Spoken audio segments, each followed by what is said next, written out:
Howdy folks, Joe here from Just Your Average Joe's EDC. Today I'm doing a slightly different type of review. It's on a little tiny micro knife. But first, if you're new here, thanks for stopping by. If you've been here before, thanks for coming back. We're a new channel that likes to provide knife-related content, including reviews and restorations. So if you like what you see, like, subscribe, and turn on those notifications. So, I like to do large knife reviews typically, and today is the opposite of that.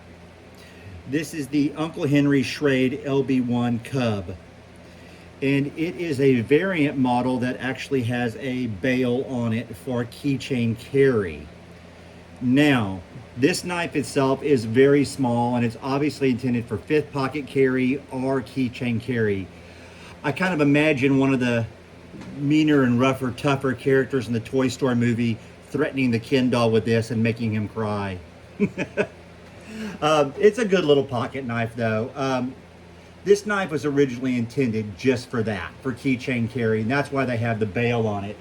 It was produced by Schrade in the USA between 1982 and 2004. It features brass bolsters, laminated wood, stainless steel, also known as Schrade steel, and a traditional lock back. Now, excellent condition of this knife.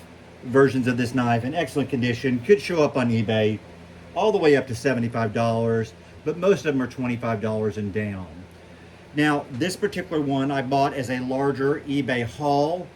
When I got it, it was pretty rusty, really dirty, and not sharp and not in very good shape. I have since cleaned it up. I've sharpened it.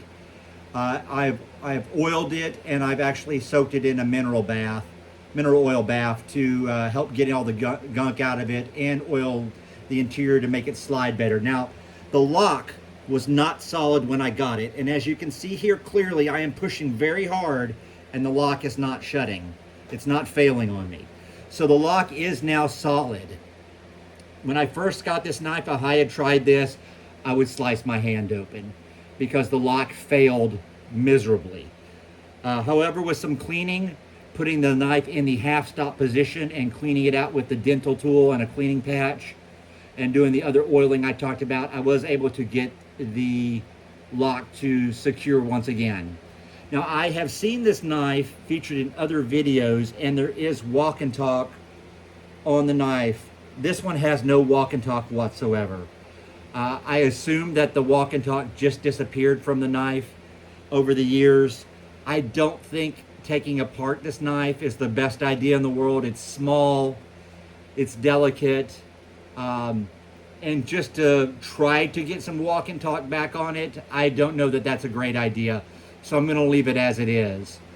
I have only carried this once. I haven't owned it that long, maybe a month, a little less. I've only carried this once, and I pulled it out a couple of times during the day, and it worked just fine. The lock, I don't believe that this was originally the case, but it's become what I call a seesaw lock. And I have this on a few old knives where the lock back design can be pushed from either side, unlocked, locked, unlocked, locked. I don't believe that this was the original concept here, but essentially, I think what's happened is the lock has failed over time, and now we just have a sort of seesaw lock. And I'm fine with that as long as the lock holds. And as long as you have it pushed in like this all the way, the lock will hold. As you see, I am pushing on it hard and nothing's happening. Now, this was a popular little knife, sort of a throwaway purchase. It would, obviously this would have been like a popular Father's Day gift, things like that, for a man to be able to put on his keychain and always have a knife with him. It was produced in America. It is a good quality product. Schrade made a high quality knife. They weren't exactly the sharpest tools in the toolbox when it came to business, unfortunately. And they did close in 2004 and were bought out and became a China-made knife. But this is an old enough knife that it was still an American-made one.